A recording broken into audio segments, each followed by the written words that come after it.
नमस्कार, जय हिंद दोस्तों, आप सबका स्वागत है हमारे YouTube channel Delhi pension news पर। इस चैनल पर आपको ईपीएस पेंशन और ईपीएफओ पेंशन से जुड़ी तमाम खबरों के बारे में बताया जाता है, तो हम आपसे निवेदन करते हैं कि हमारे चैनल को सब्सक्राइब करें और बेल आइकन का नोटिफिकेशन ऑल पर कर दीजिए। X95 के 78 लाख पेंशनर्स को तोहफा, राष्ट्रीय संघर्ष समिति की मेहनत लाई रंग। X95 के 78 लाख पेंशनर्स को तोहफा, कर्मचारी पेंशन योजना, एम्प्लॉयज पेंशन स्कीम, राष्ट्रीय संघर्ष समिति (NAC) के करीब 78 लाख पेंशनर्स न्यूनतम पेंशन को बढ़ाकर 7,500 रुपये करने की मांग कर रहे हैं। इसको लेकर समिति के प्रतिनिधियों ने हाल ही में वित्त मंत्री निर्मला सीतारमण से मुलाकात भी की थी। X95 के 78 लाख पेंशनर्स को तोहफा। हालांकि सरकार की ओर से कर्मचारी पेंशन योजना, एम्प्लॉयज पेंशन स्कीम में न्यूनतम पेंशन बढ़ाने को लेकर कोई फैसला नहीं लिया गया है, लेकिन पेंशनर्स को एक और मामले में राहत मिली है। श्रम मंत्री मनसुख मंडाविया ने कहा कि कर्मचारी भविष्य निधि संगठन (EPFO) की पेंशन योजना के तहत आने वाले पेंशनर्स जनवरी से किसी भी बैंक या उसकी शाखा से पेंशन ले सकेंगे। देश भर में किसी भी शाखा से अपनी एम्प्लॉयज पेंशन स्कीम की पेंशन ले सकेंगे। श्रम मंत्रालय की ओर से जारी बयान में कहा गया है कि मंडाविया ने कर्मचारी पेंशन योजना, एम्प्लॉयज पेंशन स्कीम के लिए केंद्रीकृत पेंशन भुगतान प्रणाली (CPPS) के प्रस्ताव को मंजूरी दे दी है। वह EPFO की शीर्ष निर्णय लेने वाली संस्था केंद्रीय न्यासी बोर्ड (CBT) के अध्यक्ष भी हैं। ऑनलाइन करें अपने PF खाते की KYC, घर बैठे आसानी से करें ये काम।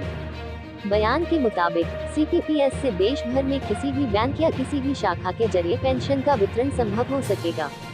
मंत्री ने कहा, CPPS की मंजूरी EPFO के आधुनिकीकरण की दिशा में एक कदम है।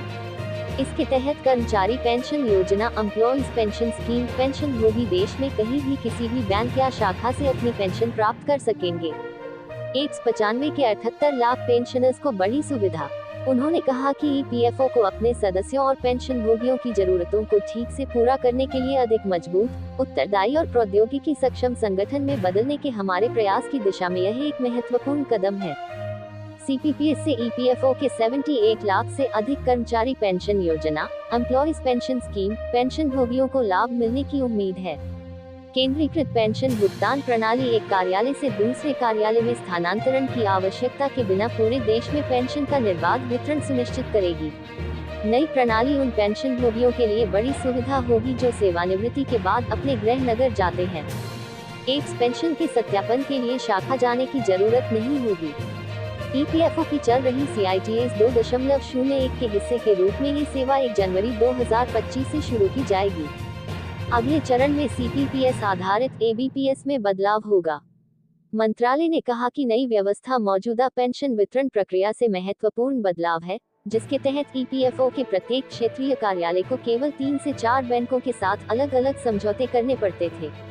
इसमें कहा गया है कि अब कर्मचारी पेंशन योजना, एम्प्लॉयज पेंशन स्कीम पेंशन भोगियों को पेंशन शुरू होने के समय सत्यापन के लिए शाखा में जाने की जरूरत नहीं होगी। साथ ही भुगतान जारी होते ही तुरंत जमा हो जाएगा। एम्प्लॉयज पेंशन स्कीम के 78 लाख पेंशन भोगियों को मिलेगी राहत। केंद्रीकृत पेंशन भुगतान प्रणाली से EPFO के 78 लाख से अधिक EPS95 पेंशन भोगियों को लाभ मिलने की उम्मीद है। केंद्रीकृत प्रणाली से पेंशन भुगतान आदेश को एक कार्यालय से दूसरे कार्यालय में स्थानांतरित किए बिना पूरे देश में पेंशन का निर्बाध वितरण सुनिश्चित होगा।